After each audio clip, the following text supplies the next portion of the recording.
Hey, what's going on guys, welcome back to another monster video. So in today's video I'm going to be reviewing the monster Master Path. This is the free Legends Pass monster for this season, and I'm going to go ahead and review it today at rank 2. So I hope you guys are excited. If you are, make sure you drop a like, subscribe. Anyways, let's go ahead and get started. Ladies and gentlemen, take a look at this. We have a Master Path here at rank 2 level 120. And first of all, let's go ahead and start off with the stats. You get about 15,106 power, 202,924 life, and 10,192 speed. I like the speed at rank 2. I mean, in general, that speed is actually not that bad.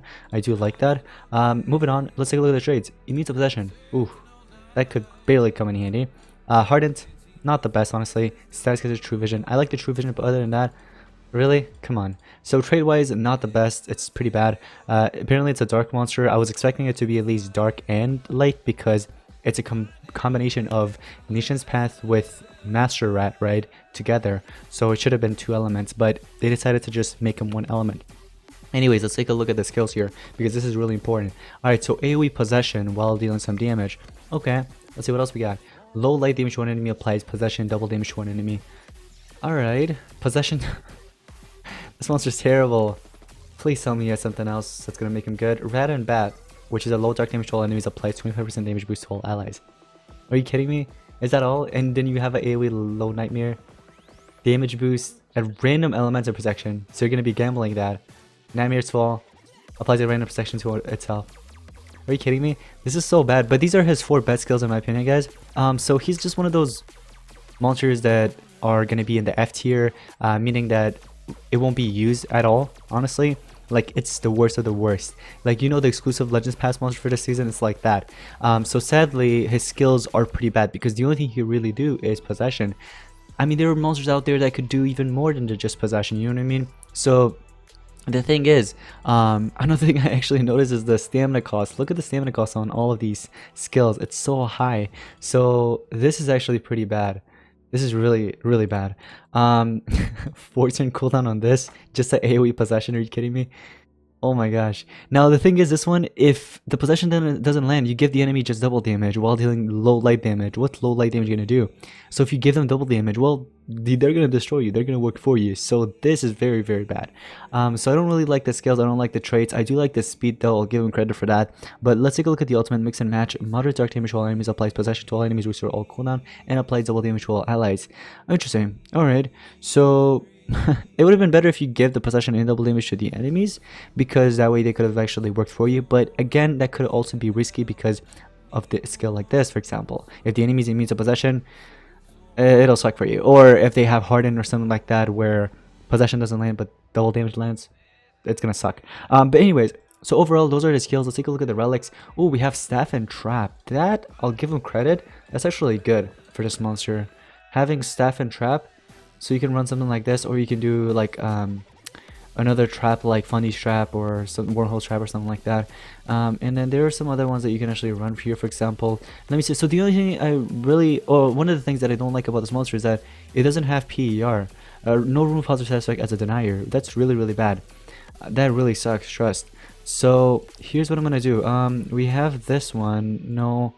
Nation Spiral, this one applies 4-4 shield while you're doing damage, and then applies a random 4-4 shield to a random ally when the monster dies. Interesting. Alright, applies that countdown to itself.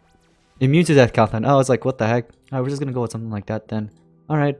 So anyways, we got all the 4 best skills. In terms of runes, I'm not even going to unlock those other 2 because I'm never going to use this monster, to be honest. So here's the thing, guys. Listen up. You want to give this monster 2 speed, 1 team speed, or triple speed, or even triple team speed. Alright, there are many different combinations, but it's only speed and team speed that you should play around with. You need another monster to take in the first turn that could PER, trade disable, because you really need it. This monster does not have any trade disable skills. It does not have any PER.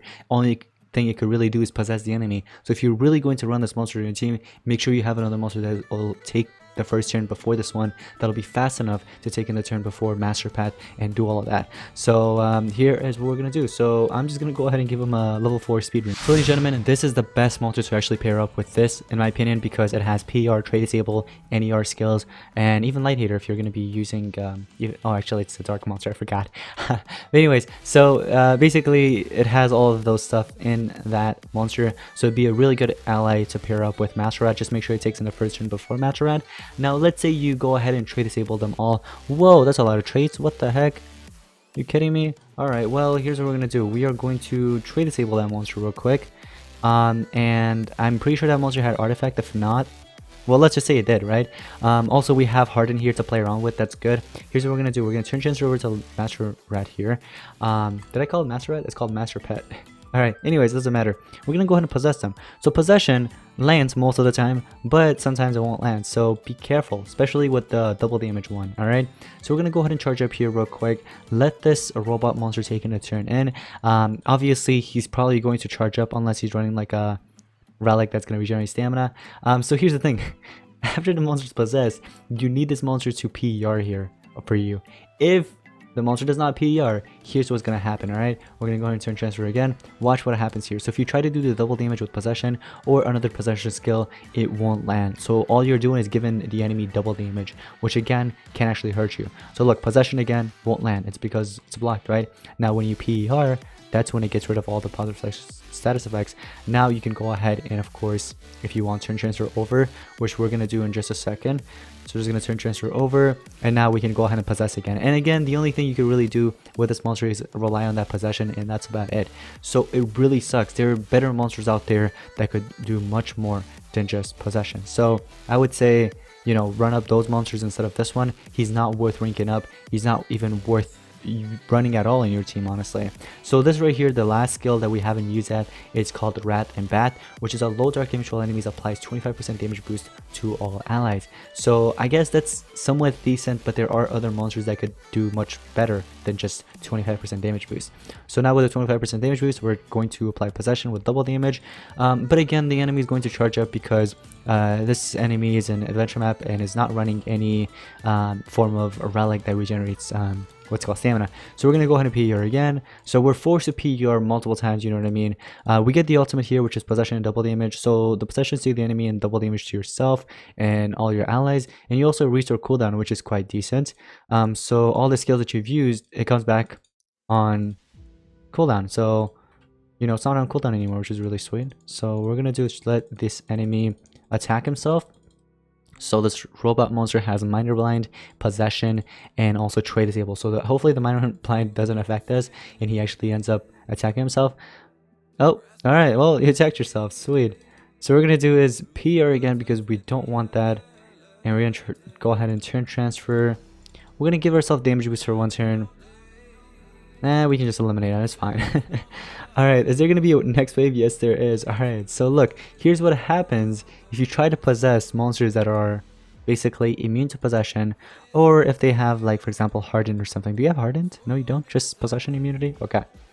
Alright, so we're going to go and charge up. Look, we're going to go ahead and try to possess, and guess what? Possession is blocked. So there are many monsters out there that has dodge area, that has immune to control, that has immune to possession, things like that you gotta watch out from. So you need another monster that could PER, trade disable. For example, Chadnia once again would be the best to pair up with this monster. So we're gonna go ahead and try to do the double damage in possession. All you're really doing is giving that enemy double damage, which again can actually hurt you pretty badly. But if anything like that ever happens, you can always just PER with this monster Chadnia. Hopefully you have it. If you don't, you can go ahead and pair it up with UV Fusion or something. If you have that, that also works, or any other trade disablers. Possession twice. In case if the first one misses, the second one will land. We're gonna go ahead and do this. Charge up. Oh, we get our ultimate again. Ooh, sweet. Look at this. We're gonna go ahead and possess them again, even though they're already possessed. Alright, so this monster's going to charge up. And we're gonna be forced to PER there and then turn transfer if we want to do anything. Let's go ahead. We have double damage, right? So we're gonna do possession twice, or we can do double damage with possession since we already trade disabled it. And we're just gonna ultimate. Sure, why not? And we're gonna use another ultimate. Can we use another ultimate on Master Rat? Oh, imagine, that'd be cool. Or Master Pet. I have to get used to that. We're gonna do this. Turn transfer over. And hit you with... It doesn't really matter, honestly. Let's just do this. Rat and Bat. Get yourself some damage boost and eliminate the enemy. So again, this monster is pretty bad. I wouldn't really recommend investing in him. Don't even take him to a rank of survival dungeon unless you just want to rank him up for collection purposes, just for book rewards. Other than that, the monster ability is horrible. It's pretty bad, so I wouldn't really recommend. But that's going to be pretty much it for today's Monster Gyms video. Hope you guys enjoy. If you did, make sure to drop a like, subscribe. Anyways, I'll see you guys in the next one. Peace out.